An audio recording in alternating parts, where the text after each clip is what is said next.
All right, what's up, family? It's your boy John Bacon from the Bitz podcast. Thank you so much for your support, likes, and ratings. Please don't just listen, but rate me, follow me, and subscribe. This is an amazing way to offer free support. My beautiful queen and I have some books that we have written for your growth. So the first book we have is a workbook, actually. It's called Healthy Relationships, and this is a workbook through the lens of faith. Because what makes a relationship healthy or unhealthy? So this workbook is designed, it's a 12-week, it's a biblically grounded course, and every week has a few different principles. So if some of our principles, some of our topics that we're covering are respect, cultivating security. And this is not just between a husband and wife. This is between parents, between siblings, between friends, between your bosses, employers.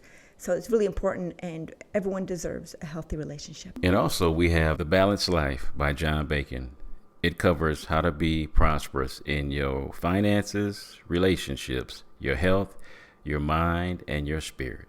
And we also have The Unraveling, a creative healing journal, pinings, poems, prayers, and ponderings of my precarious life.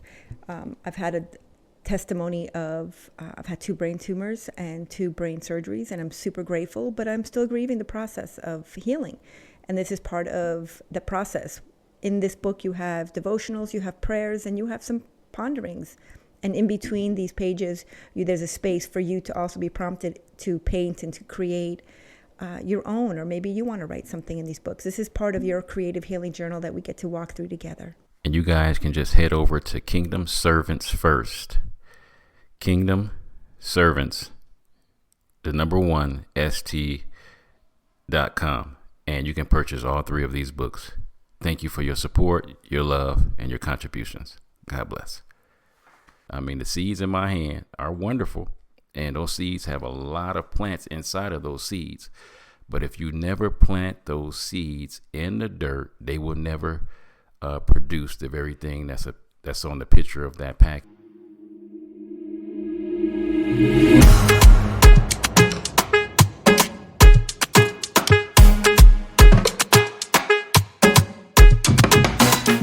All right, welcome family to the Bitz podcast, where we desire for you to take the bits of information and immediately apply them to your life for success.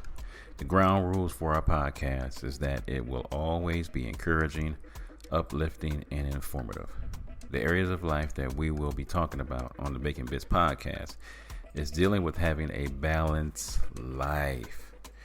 And what I wanted to talk about today is who's in charge, who's running this show in your life, man. We have so many things that are influencing us in so many different areas, whether that's, like I said, finances, whether relationships, whether it's our spirit, whether it's our mind, whether it's our body.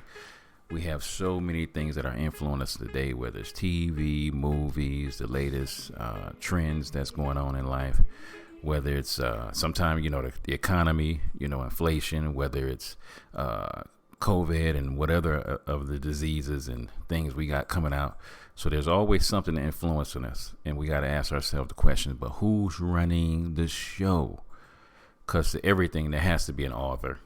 To everything has to be an owner, visionary, planner, teacher, coach, some kind of superintendent, president, king, CEO. There's always got to be somebody that's running this show who knows the vision of where this thing is going. And the same thing in our own lives. Do we have something new and keeping structure flowing in our organization, in an organization of self? What is that thing that's running the show in your life? Is it you? Is it your core beliefs? Is it, like I said, family and friends? Is it people that you're allowing to run the show in your life? Because if we're not careful, other people will run the show. I firmly believe there's a demonic influence out there that if we're not careful, all those negative voices that we hear, they will run the show. Every time something good comes up for us, man, we'll be like self-sabotaging stuff. We'll be character assassinating stuff. And we'll be like, man, why is it every time that stuff comes up good, I'm always trying to sabotage the very thing that's a blessing to me? And that's because deep down, that's this negative thought of ourselves that's running the show. There's this thing that says, this is too good to be true. I don't deserve it. I don't know why somebody would do this for me. And if we're not careful, those negative thoughts will be in charge. And every time something good comes up in our lives, we will end up blowing it. So in the beginning, God spoke the earth into existence and created mankind, man. And as a creator, he is always building, preparing, equipping, and appointing us to be soldiers in his army, man. There's always that creative side of us.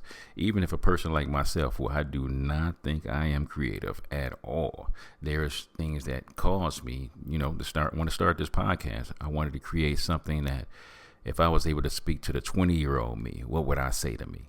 What would I say as far as, man, you know what? You are not God. You are not sitting on the throne of your life. You make some great decisions, and the world does not revolve around you. The world will keep going. If I'm here or if I'm not here, the world will keep going, man. So the world does not revolve around me. So knowing that I'm not in charge, I got to be like, okay, who's running the show in this thing?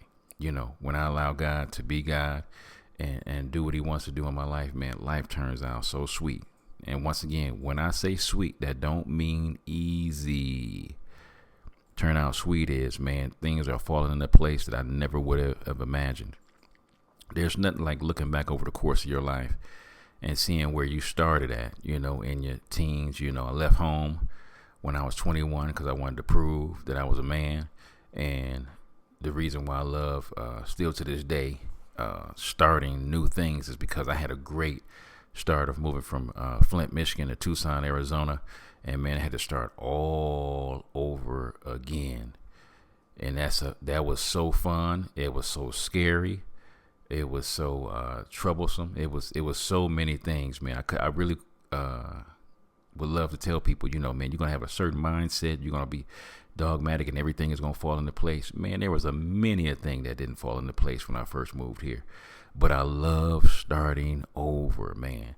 I love starting afresh, man. I'm talking about some of the things that I've had to start over in my life, whether it was starting, coming from 2,000 miles away, like I said, from Flint, Michigan to Tucson, whether it was starting over at my job, starting a new job, and love doing that. I love starting from jobs that the last 3 jobs that I had to start them from scratch. So the jobs, the buildings, the companies weren't even open yet. And we got a chance to start from scratch and to lay the foundation. And it was beautiful to be able to do that. I've worked with developmentally disabled, people on the spectrum. And it was love starting them on learning new tasks of whether it was, putting their clothes up, whether it was washing dishes, or whether it was helping them learn how to brush their teeth or to ride on the elevator or escalator. Man, all those new beginnings were so fun. It was challenging, don't get me wrong, because if they've never done it before and you're trying to teach them how to do it, it's very challenging. I loved raising my kids at the beginning, man, because the cool part was I was able to teach all my kids their colors, teach them their numbers. The first school they went to was the School of Daddy, and it was always fun teaching my kids the very first, the new beginnings. Whether it was, like I say, ABCs or coloring or, teaching them how to brush their teeth, teach them how to take a bath, whatever it was. I love doing new beginnings. And sometimes that's the most challenging thing a lot of people have in their lives, is because they never, I can't say never want to start it, but they don't have the courage to start it, man. Because if you start a new business, who's responsible for how it turns out? You. When you start a new relationship, half the relationship is dependent upon you. When you start a new diet plan, who is it dependent upon? You, on how you eat. New workout routine, it's on you. Whether you're starting, trying to write your first book or trying to write your first song, or whether you're writing poetry, if you've never done it before, all of that stuff is dependent upon you. So starting from scratch, something new, man, it's exciting, but at the same time, it's scary, man. But you always have to ask yourself, as you're starting, what's the reason I'm doing this? Who am I doing it for? And why am I doing it? So one of the things that I love doing is I want to always make sure I place God first in my life and everything I do. And that's super challenging. I ain't going to lie. I really wish I could say, man, every time God asks me to do something, I'm just gung-ho and ready to do it. man, there are some things I be struggling with because I'm a person that always, when I start something, I want to know how it's going to turn out. I always want to know how it's going to turn out. I don't never want to start something and have no idea how it's going to turn out. But we have to always go into things knowing that, man, when you first start something, man, it's not going to look anything like how it started. So one of the things that keeps me going is when I look at the picture of seeds to a plant. My wife is a beautiful planter, as you would say. She loves starting new plants, and our whole house has got plants all over the place. And there's nothing like seeing how the seeds look on the package and how the picture is supposed to turn out.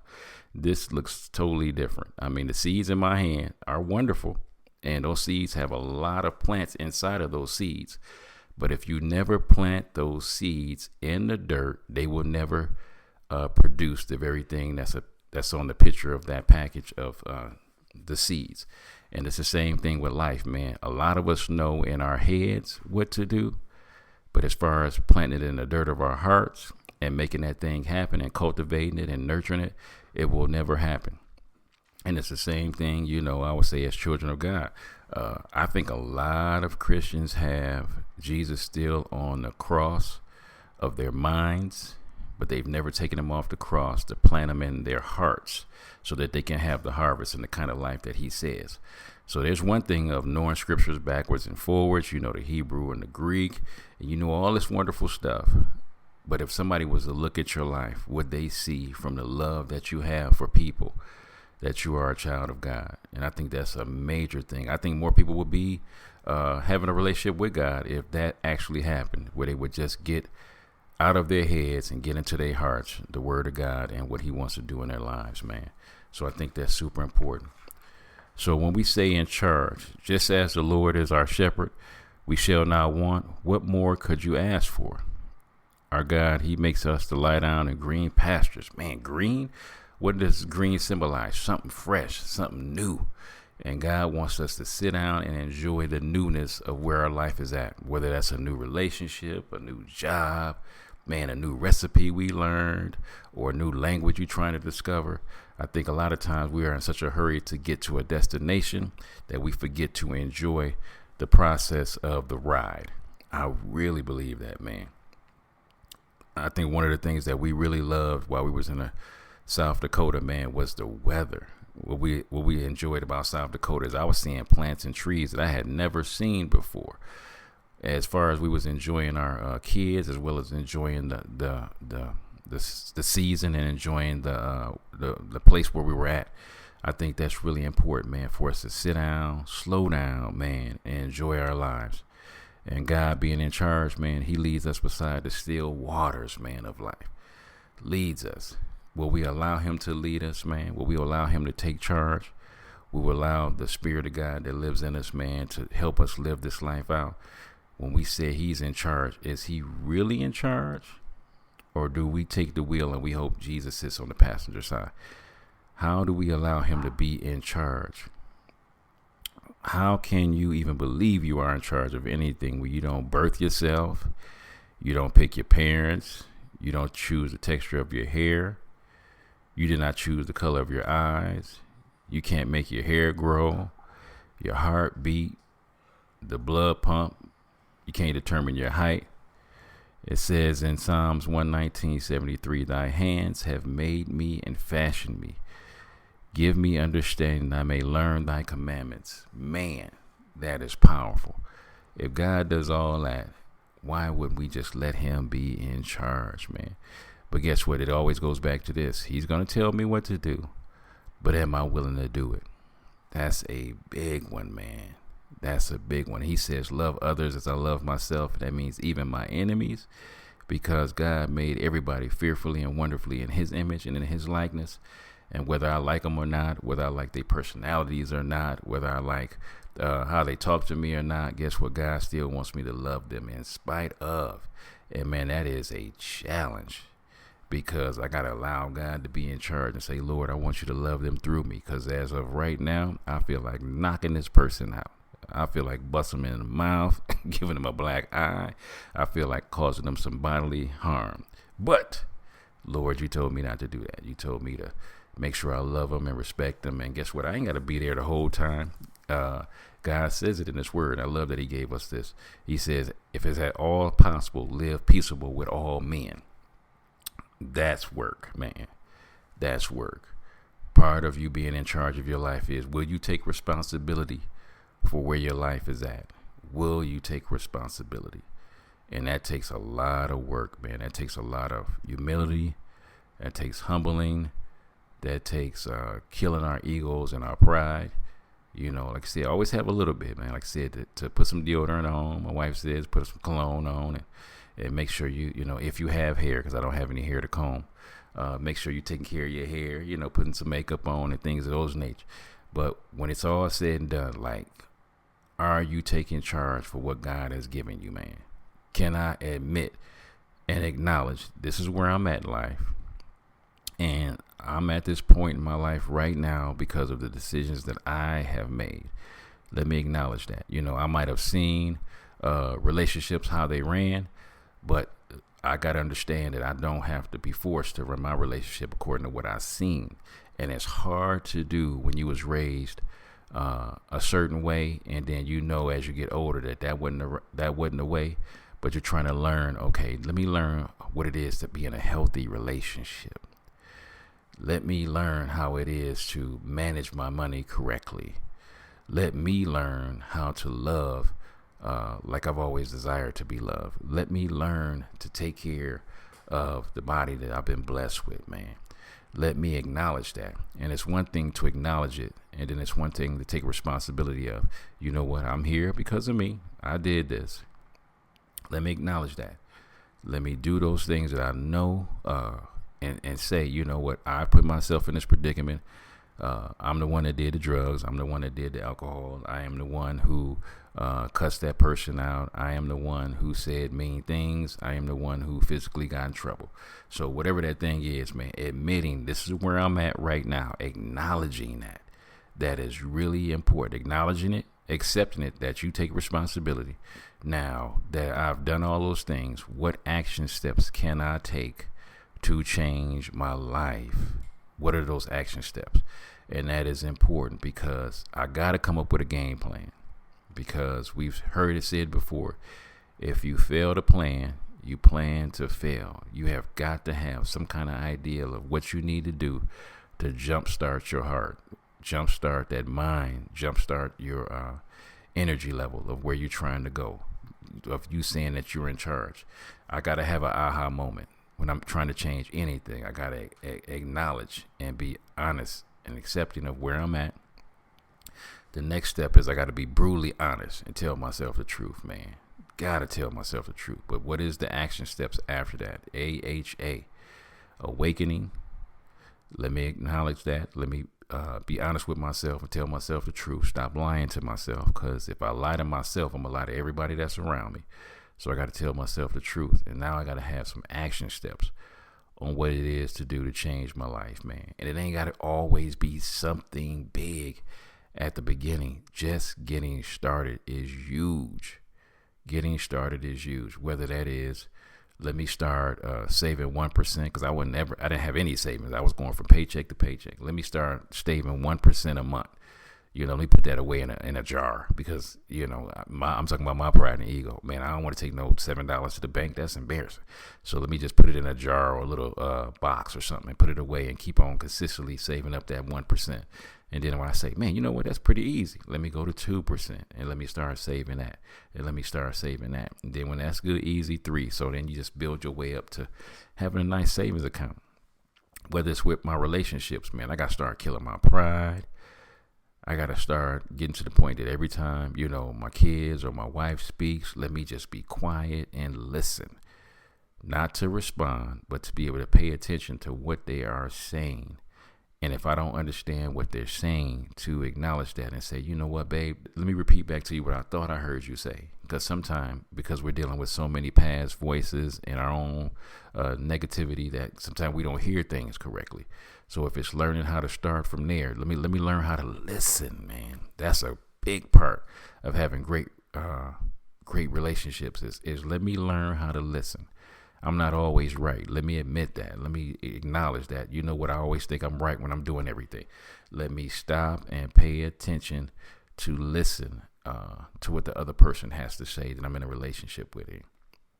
Man, when it comes to health, man, for all of us coffee drinkers out there that love drinking coffee, how about I challenge you to drink 16 ounces of water first, and then you drink some coffee. Let's try another one. So instead of me, I'm telling y'all all my pet peeves about myself. I love fast food. Oh my God, I got a wife that cooks wonderfully, but I have this itch for fast food. Love it. How about I start carrying around a little mandarin orange or apple, some cashews in my pocket, banana, and you know that's fast food, right? Because all I got to do is peel that orange, peel that apple, peel that banana, pop them cashews in my mouth, boom, and it's fast food. It's quick. So, and part of taking charge of my life is, you know what, let me make real small changes in my life that will help me be a better human being, better man, better woman, better husband, better wife, better father to my kids, man, whatever that thing may be, better friend. Let me take those small steps on a daily basis that's going to help my life be better. But how many times do we just be in a rush and then when we get in trouble and life don't turn out the way we want it to be, we always want to cast that blame off on somebody else, because we're really good at that, giving the blame off. And we've been doing it since the beginning. You know, Adam blamed Eve, Eve blamed the snake, you know, so we always trying to cast those wrongs that we've done in our lives off on somebody else. And we have got to get to the point where, you know what, we take charge and say, the reason why I'm in the predicament I'm in is because my pride and ego would not let me admit that I'm wrong. And now that I'm acknowledging that I'm wrong and I'm stopping lying to myself, let me start telling myself the truth and making those necessary steps to get back in charge of my life and allowing God to do what he does best. And that's give himself glory through my actions and doing the things and the steps that I need to take to have that great life, man. What and who's in charge of my life? What steps am I taking? What am I doing to help myself have a great life? So what I got to do to surrender? I got to direct my thoughts, because my thoughts be all over the place, man. I got to slow down and pay attention. I got to slow down and guide my body and taking better care of my body. I got to ask myself, what areas do you struggle with giving over to God? That's a big one, man, because when you're trying to make him Lord of your life, man, we always have areas that we're struggling in. We always want to, guess what, be the captain of our ship. You know, we want to make sure that we're running the show.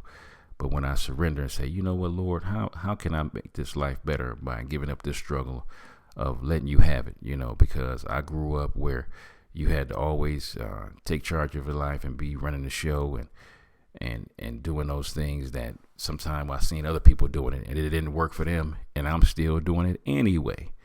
So I have to watch out for that.